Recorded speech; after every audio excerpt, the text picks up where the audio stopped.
You are listening to the Navigating Adult ADHD podcast with your ADHD coach and expert, Zena. Hello, my friend. Welcome back.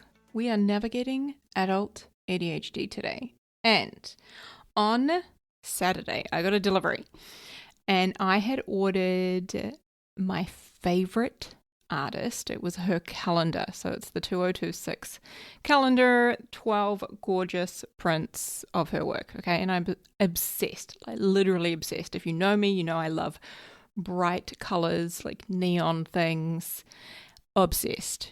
And so anyway, I shared on Instagram, right? And if you're not following me, come hang out on Instagram. But I shared on Instagram that I'd got her calendar and like how beautiful it was and everything. And I tagged her in it. And she replied to me saying, "Oh my God, fellow ADHDer, unite." I was like, stop it. Of course she has ADHD. This makes so much sense. All of the best humans do. All of my favorite people. We have got ADHD. Isn't that awesome? Seriously, made my day. And I thought, in line with this episode, how appropriate, because today we are talking about some of the strengths and advantages that come with having ADHD.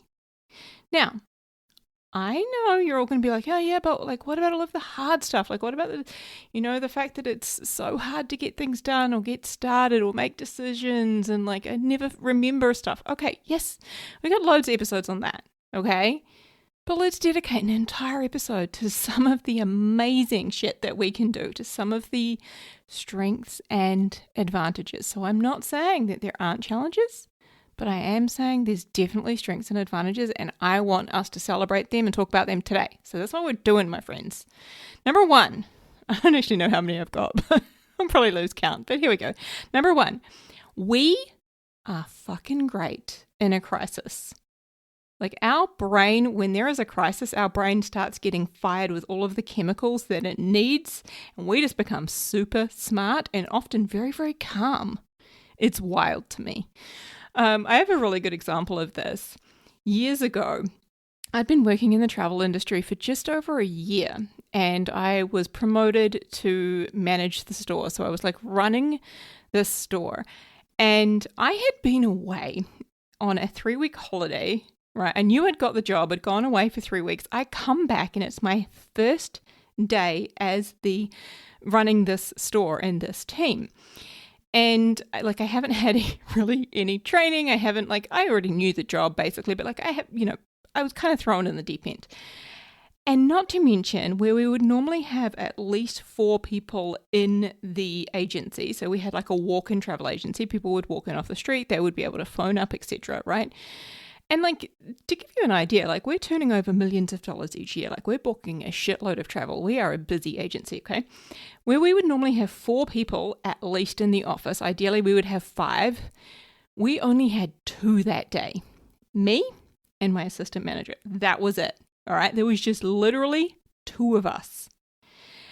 And we get there, and before we open the store for the day, we're checking the voice messages from the night before.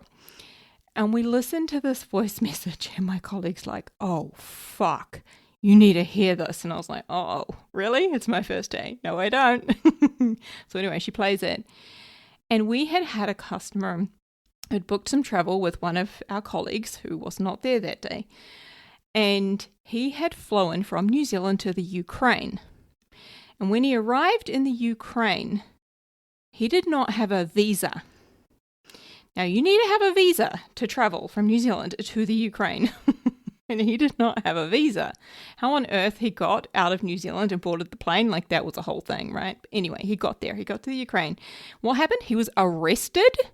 He was literally put into a jail. And he had only what was in his pockets. So he had his phone and his wallet. That was it. And his phone was running out of battery. And he had phoned us and he was fucking pissed. Of course, like We were the travel agency. It was our responsibility to provide him with a visa, and we had failed to do that. All right. My colleague had just thought, oh, no, he doesn't need one. And she didn't actually check. She'd made a mistake. So my first day, literally my first day, store manager in this store, and we have got what went down in history in our company as one of the biggest shitstorms ever. Because not only is this person then deported, but it was our fault. Like, we had paperwork showing it was clearly our fault, right? Like, you can imagine, like, lawsuit waiting to happen. But we managed to, like, smooth it over, right? But the funniest thing is how quickly my brain went into problem-solving mode. Who needed to be called? What did we need to do? You know, what airline was it? Bring up the booking. Who had booked it? Like, everything. Get the paperwork out. We need to see, like, everything. My brain just went into, like, oh my God, I'm so fucking smart and productive, and I've like been doing this job for years. I know exactly what I'm doing. My first day. It was wild to me. Now, funny thing that came of that is that client then went on to become one of my biggest clients, right? Like, this guy who was literally arrested and deported, and he went on, like, him and I ended up having this great relationship, and he booked with me for years as a result of how I handled it and admitted straight away that we fucked up, right? So yeah, all of that to say, my friends, we are great in a crisis. Literally, our brain does. It gets the dopamine it needs, the norepinephrine, like it starts firing, right? And we can become very calm and chill, and we can handle shit. It's fantastic. All right. Number 2 on my list. We can become a walking encyclopedia of something that we are interested in. Okay. And we can do this in like a matter of hours or days. I'll give you another travel agent example, actually. When I very first started this job, I'd been overseas for, I want to say, like an 8-week trip. I'd gone overseas with a friend of mine, and it was the first time I'd traveled, you know, further abroad. Like, we'd gone to the UK and Europe and then come back through New York and some of Eastern Canada, and we were away for 2 months. Anyway, I came home and I was like, oh my gosh, I love travel. I want to get into this. And so I got this job as in working in a travel agency. And a couple of weeks into the job, these people come in, this husband and wife, and they're wanting to book a trip, and they're talking about how they want to go to Madagascar. Now, at that stage, my only experience of Madagascar was watching the movie, right? So the kids' movie with the animals that can talk. Like, there's like a giraffe and I don't know, like a zebra. There's like all of these animals that can talk. It's a hilarious film, right? Kids' film. So I thought that somebody had put them up to it and they were pranking me. And they're like, yeah, so we want to fly to Madagascar and the airport is Antananarivo. And I was like, whatever, that's a fucking made up word. And I was like, oh, ha, ha, ha. You're talking about the movie. I know. Ha, ha. Where do you really want to go? And they stared at me. And I soon established with a very quick Google search on my keyboard that Madagascar is in fact a real place. It is real. It wasn't just for the movie. Fuck. So, because of that experience, I decided I wanted to become an expert about all of the different places around the world. And I was just blown away, although I felt like a bit of a dick. I was blown away to discover Madagascar's real. Holy shit. What's there? What else don't I know about? And so what I would do is I would take home the guides, like all of the different guidebooks inside the travel agency, all of the tour company books, all of the things, right? I'd go home and I would just like obsess over learning about all the different countries around the world and all of the different airports and all of the different capitals. And like, I literally became a travel encyclopedia. Even to this day, people will ask things or say things and I will like rattle off airport codes or like capital cities or like things to see and do or like hotels to stay in. Like, it's crazy, right? I can't remember what I did yesterday, but some of the shit, yeah. Right? So again, we can literally become a walking encyclopedia of something that we are interested in, like anything we're interested in, and sometimes very random things too. So another story to illustrate this is this was a few years ago now, and there was a submersible, I want to say, like this like submarine sort of thing that went down to see the Titanic, and unfortunately it imploded. So when that happened and they didn't yet know what had happened and they were like looking for wreckage and so forth, and you're hearing about it on the news. And I was like, I didn't even know that you could go down and visit the Titanic wreckage. That's crazy. And then my brain's like, well, how far down is it? And so, I'm looking this up and I was like, okay, well, that's not the bottom of the ocean. Well, how deep is the ocean? Okay, well, what lives down there? I stayed up till like 1, 2 a.m. one night, Googling how deep the deepest parts of the ocean were, translating that into language I could understand, looking at all of the different sea life and things that live down there. Wild. Now, I became a bit of an encyclopedia on that. Even if I go back and listen to previous episodes, like a couple of years ago, I still had that knowledge because it had not long happened. Whereas today, not so much, right? Like my interest in that has died down. But again, we literally can become a walking encyclopedia on something we are interested in. The key there is interest. Okay. Number 3, we can make connections that other people just can't. And often we can't even explain how we see what we see or know what we know, like how we can do this, okay? Now, I think movies are a great example of this. How often do you watch a movie only to guess the ending within like the first 10 minutes? So Em, my partner, is always saying to me, wow, you saw that coming, or how did you know? Have you seen this before? No, it's just this crazy pattern recognition that we have. And so, there'll be so many movies that we're like, oh yeah, he did it, or oh yeah, they're going to get together. You can just see exactly what's going to happen. Like, it's just so obvious. And for other people are like, what? How do you know that? Are you sure? I don't think so. I'm like, yeah. So that ability to make connections and that pattern recognition, that's pretty fucking cool. All right, I think we're up to 4. 4. We have an incredible ability to improvise. Okay. The other day, I had my friend Carrie. She's been on one of the episodes. And she is a home organizer for people with ADHD. And she came into my membership and she was talking about decluttering. So she ran an entire workshop on how to declutter when you have ADHD. So if you're in the Adulting with ADHD membership, you will have seen that, or you've got access to that, right? And as she was doing that, she talked about our ability to improvise. And she said, like often we will hold on to things because we think that we might need them. And she said, but in reality, you're probably going to forget that you have it.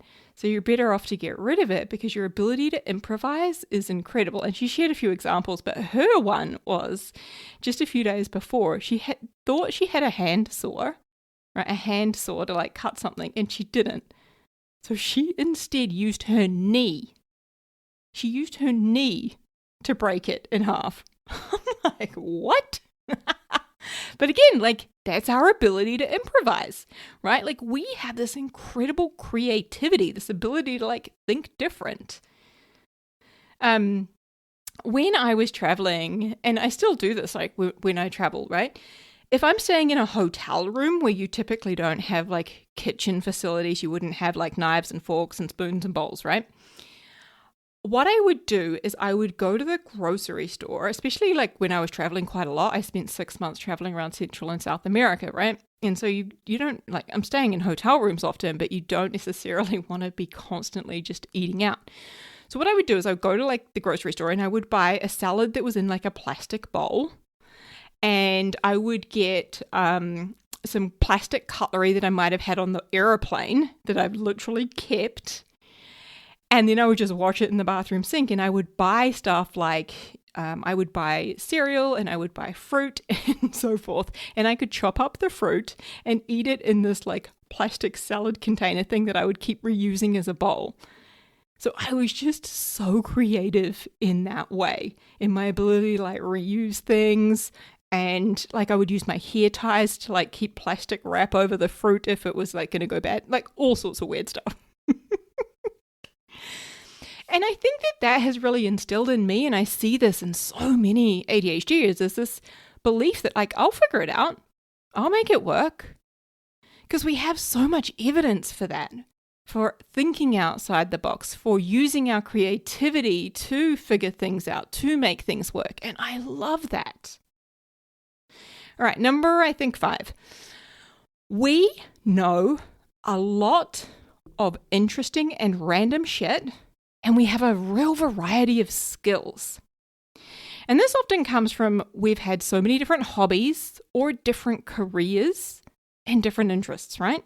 So for example, I know a shitload about cars and trucks. Yes, trucks. So from about age 5, I want to say, my dad was a truck driver. And I decided at about 14 that I was going to become a diesel mechanic, not just a regular mechanic who works on cars. No, a diesel mechanic who works on like heavy giant trucks. And I actually worked in a diesel mechanic workshop for 1.5 years. And I was obsessed with motor racing, truck racing. I used to buy car magazines and read them and memorize stuff.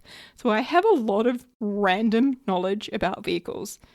Way more than my partner, which is quite funny in our household. I also had this teacher, a client of mine who's a teacher, say the other day how one of her students commented how she seems to know something about everything. And she was like, yeah, of course, because I'm super curious and I have hyperfocus. I was like, yeah, right? We are the jack of all trades. That's us. I love hearing about the random things that my clients do. I learned one of my clients the other day. I'm definitely not going to name names, but he can hack, like dark web hack. I was like, whoa, that's so fascinating. I wanted to ask all these questions. I have another client who does show jumping. I was like, wow, that's crazy. I would never have guessed that when I first met you. How cool is that? Another one who's obsessed with Egyptian history and can like spout off things I've never even heard of. It's fascinating. So again, we know a lot of interesting random stuff and have a variety of skills. Very cool. Number, I've lost count, maybe 6. Thinking outside the box. We think outside the box. So there was a woman actually on Reddit I read the other day, and she shared how at her work, the office printer kept jamming. And so everybody thought that it was just broken. But she noticed that it only jammed after lunch. And that was when the humidity would rise in the office. So she thought to herself, okay, what if we put a fan next to the printer? And guess what? The jamming disappeared, right? The printer just kept on working as normal. Now, her boss called that witchcraft, right? But her brain was thinking outside the box and it noticed the pattern recognition. Like, how fucking cool is that? Another really cool example of this, actually, and he's coming on the podcast soon to share his ADHD story, is my friend Logan. And Logan has built AI, what do we call them, bots? He's built some AI like software, tech stuff. I don't even know what to call it. And what it does is it has collated books. So Logan is Kiwi Dad on Instagram, and he's got like over 100,000 followers. And he has got, like, he's really into parenting, right? He's sharing the dad's perspective on parenting young kids, and they've got, I think, a 1 and a 4-year-old. And he was really, really obsessed with like parenting and like wanting to be a really, really good dad and like share his knowledge, his experience, etc. And so he got a whole bunch of books that he really wanted to read. However, he didn't really have time, especially as a new dad and a dad of like 2 toddlers, right? He didn't have time to read all of these. So what he decided to do instead was get this AI software that he's created, or bot, whatever we call it, and put the books in there. So say there's like 10 different books, parenting books that he really wanted to read, but he didn't have time to read. And also he said, like, knowing I've got ADHD, I might read something that's really good and forget I'd read it. Even though it was a great idea, a great thing to do, I might forget. So he put them all into AI so that, and created this thing for himself and his wife, so that anytime he was like, well, I don't know how to get my daughter to like leave the playground when she's having a tantrum, he could literally go to AI, ask it that, and it would go to these 10 books that he had wanted to read or tried to read and not been able to finish. And it would skim through all of those and provide answers and information from those books. I was like, fucking brilliant. Way to think outside the box. Way to make it work for you. How cool is that? Another example I saw I think this was actually on Reddit, is somebody had got their toothbrush and toothpaste and put it by the kettle, the jug, because they would always go and make their coffee in the morning, but they would so often forget to brush their teeth. Now, the funny thing about this is it reminded me when I was a teenager, I actually did the same thing because our bathroom in the house was like way down the other end of the house. We had this weird layout in our house, whereas the kitchen was just outside my room. And so I put my toothbrush and toothpaste on the breakfast bar that lived above the kitchen sink. I put it there, and then I would actually remember to brush my teeth, or I would do it more often because it was in my line of sight. Again, like our ability to think outside the box is so cool. And the funny thing about this, though, is we often don't understand why somebody else hasn't seen what we've seen or done what we've done or suggested it, because to us it seems so obvious. But to them, they're like, wow, that was smart. Right? And my partner will say that to me all the time. Wow, you're so clever. And I'm like, that just seems really fucking obvious to me. Right? So thinking outside the box. Okay. Number, I don't even know. We lost count. I lost count anyway. The next one on the list. Providing entertainment. Okay, we have an incredible ability to be very entertaining. We are natural storytellers. So as ADHDers, we can turn any story, even something like really mundane, into a full dramatic performance. Trust me. It is something I am really fucking good at. If you follow me on Instagram, no doubt you will see this all the time. So I will often share photos of how I've got this like huge water glass, right? Like it's the size of my head. It's a 1 liter glass jar, basically. And I drink maybe 4 of these things a day. But so often I will drink out of that and my brain's already moved on to the next thing and I haven't finished my drink, and so I end up with water all down my shirt. It happens so often. But I swear it's because like my brain's finished having a drink and we're moving on to like the next thing, like because my brain's going so fast, and I end up with water on me. I love to share it because I think it's hilarious. Even just yesterday, oh my gosh, speaking of entertainment, I had this hoodie that I was like, man, this needs a wash. And so I threw it in the washing machine with a load of stuff, not realizing I'd left tissues in the pocket. Oh my God. The dreaded tissues in the wash, right? Like, ugh. But not only had I left tissues in the pocket, my friend, I had left my ADHD medication in the pocket. That is right. My bottle of 5 ounce is in the pocket and went through the wash. Thank God there was only 1 tablet left in that bottle, because I threw that out real fast. Oh my God. But like I relived this and shared this story inside my community. I put it on Instagram this morning and I was like, oh my God. But so many people could relate to it, right? Like it's entertaining. And that's something that we bring. We bring a lot of entertainment. Okay. And I'm dramatic, don't get me wrong, but I fucking love that. I love when somebody's really passionate, enthusiastic, or dramatic and tells a story. How fun is that? Actually, another little related to this story, I started working out again, I would say maybe 6 to 8 weeks ago now. And when I first started doing that, for the first couple of weeks, I was telling everyone, because I was walking honestly like a cripple because everything hurt, right? I was walking like, it was very obvious that I was in pain, okay?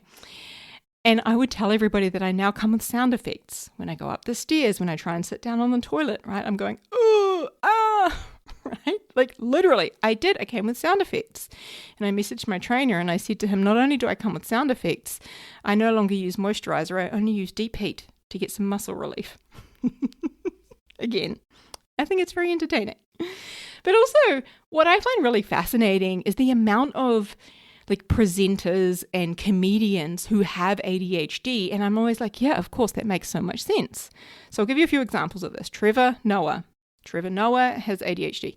Chris Rock, Jim Carrey. Of course. Oh my God. Of course Jim Carrey was ADHD. Joe Rogan and Ty Pennington. Now, when I first saw Ty Pennington's name come up a few years ago in relation to ADHD, I had to Google an image of him and I went, oh my God, yes, as soon as I saw him. And it was because I had watched him years ago, I must have been pretty young, And it was in the Extreme Makeover Home Edition. It's like this American show that they would like demolish houses and all sorts of stuff. It was like wild. But I remember watching that so often. It was really, really good. And he had ADHD. And I was like, oh my God. Well, he does. He has ADHD. And I was like, oh my God, that makes so much sense. Because I really liked him. There was something about him I was just like really liked about him. Yeah. So again, we provide entertainment. Now, my friends, this is by no means a complete list. Okay, a few other things that I would love to throw on this list. We can energize other people. We have a love of learning. We are incredible with our imagination. Like our imagination to me is wild and I love it. We're spontaneous. We're down for adventures. We're incredibly entrepreneurial. We make natural born entrepreneurs. And we are resilient as fuck. Okay? So again, not a complete list, but I just wanted to give you a little taste. Some of the amazing things, the amazing strengths and advantages that we have.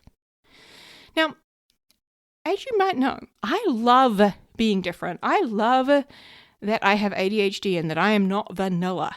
Like to me, I'm like, fuck, that would be so boring, right? I love that I am the goody goody gumdrops equivalent of ice cream. Nothing vanilla over here. I love that I have big feelings, that I feel things deeply. I love that I am sensitive to justice and I will fight like hell for what is right. I love being dramatic. Oh my God, it makes everything way more interesting and fun. I love the bright, bold, out-the-box person that I am. Now, my ADHD, it sets me apart from the dull, from the plain, and I would not trade my brain for anything. Now, I have not always felt that way. If you have listened to the podcast for a while, you will know that. You will know that I hated myself. At one point, I couldn't even look at myself in the mirror. But I have done the work to get here. Okay? And I have done that work to learn how my brain works. Right? To enjoy the person that I am with the quirks and the weirdness and the whatever that I have.